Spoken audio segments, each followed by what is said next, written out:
Welcome to Alyahoos TV.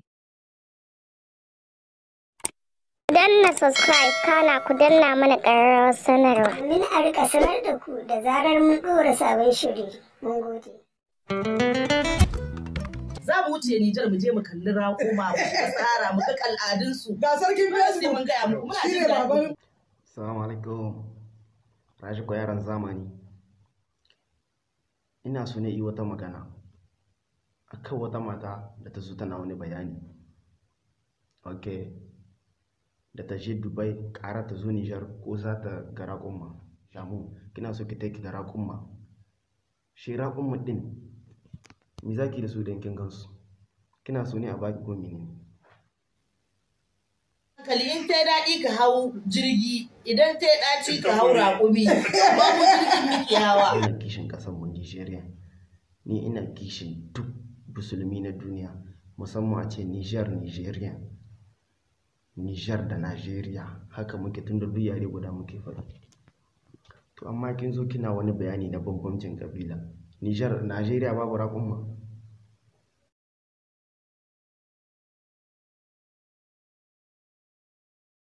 Yanzu za mu yi nasiha zuwa ga 'yan uwa 'yan ƙasarmu Najeriya, sannan kuma tare da ba da haƙuri ga 'yan uwanmu 'yan ƙasar Nijar. Duk da yake ba zan ɗora 'yan Najeriya laifi kai tsaye a cikin abin da yake faruwa gaba ɗaya ba, kuma ba zan ainihin wato ko ce ba su da laifi ba. Ina so in yi magana ne akan abin da ya faru kwana-kwanan nan, wata baiwar Allah abin nan mai sa'a haka ta yi magana a kansu, ta ce da ta je Dubai ne wanda ta je Nijar ko ba komai ta gara kuni. Wannan magana ta fusatar da 'yan Nijar kwarai da gaske, kuma ba shine karo na farko da wani ɗan Najeriya ya faɗi wata magana da ta fusatar da ɗan Nijar ba, musamman mazauna ƙasa. Yan YouTube ba ku da aiki sai haɗa bala'i, saboda daga na ce zan tafi Nijar sai a ta ce ku ce, to ai bari ku ji in gaya muku, wallahi ni har ga Allah a zuciyata ba garin da nake jin daɗi idan na je irin Nijar. Kuma kusan ni 'yan Nijar, duk wanda yake a Nijar ya riga ya san ni masoyiyar 'yan Nijar ce.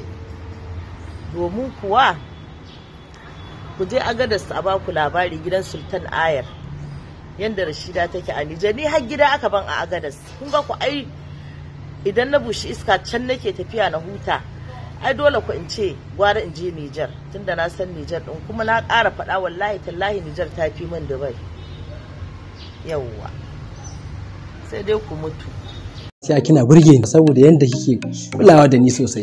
So idan ban kula da kai ba na wa zan kula? Duk macen da na kalla sai in dinga ganin hoton fuskar ki a fuskarta. Ba wani nan dai. Baba, wani ne na tsaya makaranta. Muhammad, kai kawo na ɗaya. Ina son mi kidnapping din yaran Alhaji Bashir Muhammad. Kidnapping?